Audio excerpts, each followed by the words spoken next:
ভারতের প্রধানমন্ত্রী নরেন্দ্র মোদী তৃতীয়বারের মতো ক্ষমতায় আসার পর বাংলাদেশের প্রধানমন্ত্রী শেখ হাসিনার সাথে চুক্তি বিষয়ক সাক্ষাৎ করেন।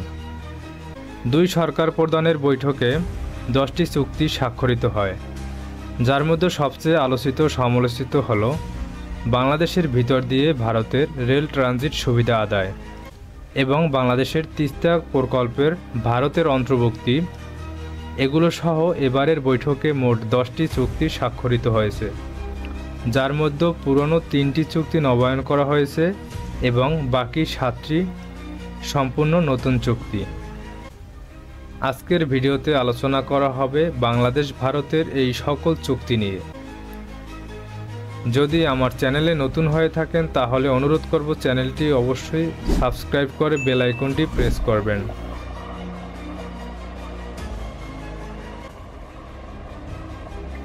অতীতে দেশভাগের আগে বাংলাদেশের মোট 8টি সীমান্ত পথ দিয়ে রেল যোগাযোগ ছিল, তবে 1965 সালের পর সব পথ বন্ধ হয়ে যায়।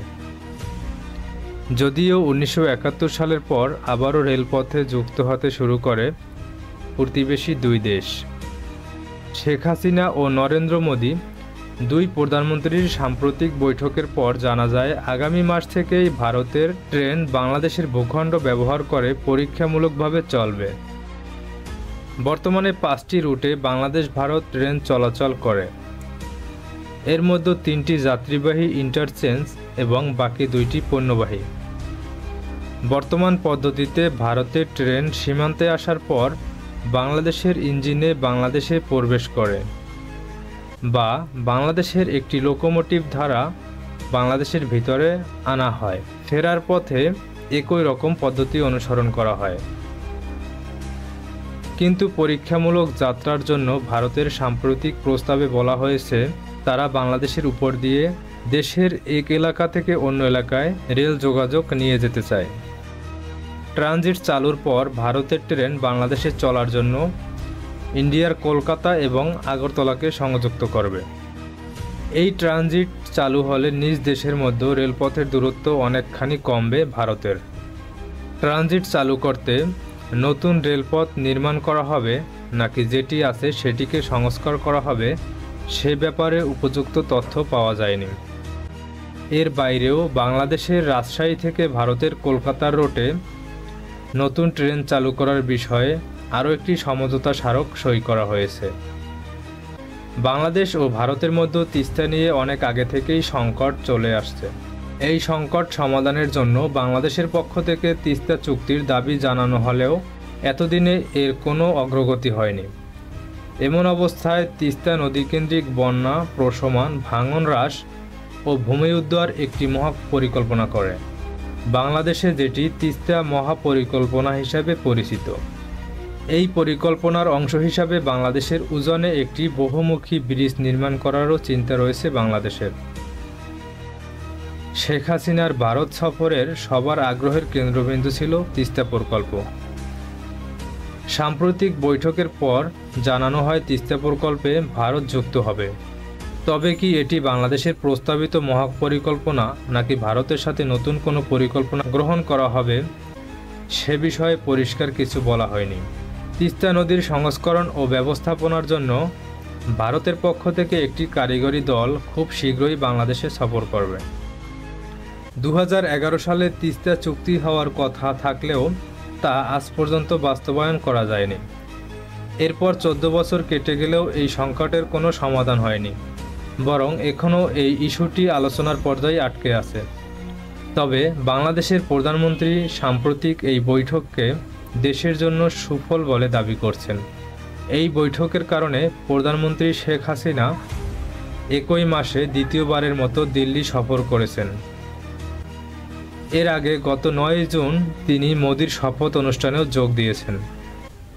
শেখ হাসিনার এক মাসে 2 বার ভারত সফরের বিষয়টি দুই দেশের ঘনিষ্ঠ সম্পর্ক হিসাবে উল্লেখ করেন। বাংলাদেশ দীর্ঘদিন থেকে ভারতের ট্রানজিট সুবিধা নিয়ে নেপাল, ভুটানে যাতায়াত করতে চায়। সড়ক পথে নেপাল ও ভুটানে পণ্য রপ্তানি করতে বাংলাদেশ ভারতের সড়কপথ ব্যবহার করা দরকার। কিন্তু এখনও সুযোগ না মেলায় বাংলাদেশের পণ্যবাহী ট্রাক সরাসরি নেপাল বা ভুটানে যেতে পারছে না। ভারত এখনও পর্যন্ত বাংলাদেশকে এই সুবিধা দিতে সম্মতি হয়নি। নেপাল ও ভুটান যথাক্রমে 1975 ও 1986 সালে বাংলাদেশের সাথে ট্রানজিট চুক্তির স্বাক্ষর করেছিল, কিন্তু নানা প্রতিবন্ধকতার কারণে এখন পর্যন্ত তার বাস্তবায়ন করা যাচ্ছে না। বর্তমানে নেপাল ভুটানের ট্রাক বাংলাদেশের সীমান্ত থেকে ভারতীয় ভূখণ্ড ব্যবহার করে পণ্য পরিবহন করতে পারে, কিন্তু বাংলাদেশের ভিতরে প্রবেশ করে মংলা বা চট্টগ্রাম বন্দর পর্যন্ত যাতায়াত করতে পারে না। এক্ষেত্রে বাংলাদেশের ট্রাকে পণ্য নিয়ে ভারতীয় সীমান্তে তা খালাস করা হয়। তারপর আবার ভারতীয়, নেপাল ও ভুটানের ট্রাক পণ্যগুলো তুলে নিয়ে নির্দিষ্ট গন্তব্যে চলে যায়। এই ট্রান্সশিপমেন্ট ব্যবস্থা অনেকদিন ধরে চালু থাকলেও ভারত সরাসরি বাংলাদেশকে ট্রানজিট সুবিধা দিচ্ছে না। বিশ্ব বাণিজ্য সংস্থার নীতি অনুযায়ী একটি দেশ আরেকটি দেশের উপর দিয়ে তৃতীয় কোনো দেশে পণ্য পরিবহন করতে চাইলে দ্বিতীয় দেশটি ট্রানজিট সুবিধা দিতে বাধ্য, কিন্তু একটি দেশ আরেকটি দেশের উপর দিয়ে আবারও নিজের দেশের ভূখণ্ডে পৌঁছানোর ক্ষেত্রে মধ্যবর্তী দেশটির ট্রানজিট সুবিধা দিতে বাধ্য নয়। ভারত বাংলাদেশকে ট্রানজিট সুবিধা দিতে বাধ্য হওয়ার পর বাংলাদেশ এই সুবিধা ভোগ করতে পারছে না। বাংলাদেশ থেকে প্রচুর রোগী চিকিৎসার জন্য ভারতে যায়। বাংলাদেশের রোগীদের চিকিৎসা সেবা আরও সহজ করতে ভারত বাংলাদেশের জন্য ই-মেডিকেল ভিসা চালু করার ঘোষণা দিয়েছে। সেই সাথে উত্তর পশ্চিমাঞ্চলে জনগণের সুবিধার্থে রংপুরে একটি নতুন সরকারি হাইকমিশন খোলার উদ্যোগ নেওয়া হয়েছে। ভারতকে দেয়া ট্রানজিট সুবিধার বিনিময়ে বাংলাদেশের এই প্রাপ্তির বিষয়টি সেভাবে দৃশ্যমান নয়। সে কারণেই একটি ধারণা বেশ জোরালো হচ্ছে যে প্রায় একতরফা ভারতকে সুবিধা দেওয়া হচ্ছে। 2022 সালের সেপ্টেম্বরে প্রধানমন্ত্রী শেখ হাসিনার ভারত সফরের সময় দুই দেশের এক যৌথ বিবৃতিতে বলা হয়েছিল, ভারতের স্থলবন্দর, বিমানবন্দর ও সমুদ্রবন্দর ব্যবহার করে নেপাল ও ভুটানে পণ্য রপ্তানিতে বাংলাদেশকে বিনা মাশুলে ট্রানজিট দেওয়ার প্রস্তাব দিয়েছে ভারত। কিন্তু বাংলাদেশের ব্যবসায়ীরা জানিয়েছেন এখনও পর্যন্ত নেপাল ভুটানে সেই ট্রানজিট সুবিধা পাওয়া যাচ্ছে না। তো বন্ধুরা, আজকের ভিডিওটি এ পর্যন্তই। সবাই ভালো থাকবেন, সুস্থ থাকবেন। আবার দেখা হবে পরবর্তী কোনো এপিসোডে।